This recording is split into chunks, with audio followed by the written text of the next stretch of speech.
oop. Ja nee, ons wag vir die reën weer. Eintlik is dit hier, né? Ja, ons is nie klaar nie. Nee, ja, snaaks dat dit hier op die DRC's amper grens begin. Alright, nou het ek ook al my goeders reggestel, soos van nou kan ons jaag. Dit kan se bord tot Mandela Campus.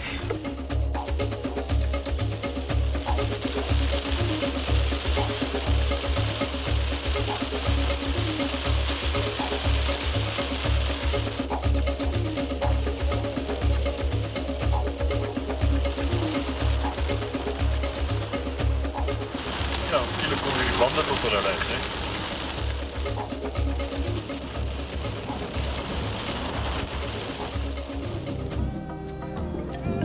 Ons verlaat Uganda. Ons gaan die Demokratiese Republiek van die Kongo binne. Dit is die 3de land op vanjaar se reis. Oké, welkom in die Kongo. Dit was nou 'n hele gesukkel om hier in te kom en ek is nog nie mooi seker of ons in is nie en dan ry ons nog aan die verkeerde kant van die pad ook.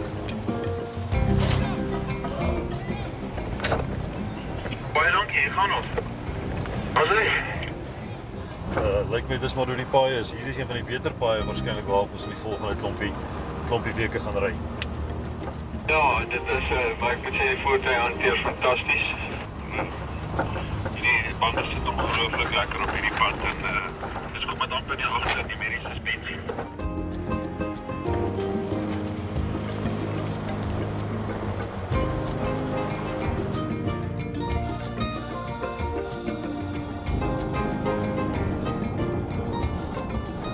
Hier is die grondpad uit die myn gebou. Dit is 'n ongelooflike goeie pad vir hierdie land. In vergelyking met die grondpad wat ons nou na ons grensposte bevat het. En dit kan gemaak 80-90 km/h ry op hom wat ek dink nog wel taamlik ongehoord is vir die Kongo. Daar regstaan.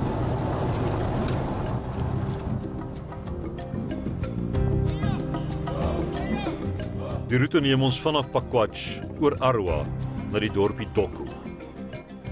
Dis waar die Kibali goudmyn gebou word.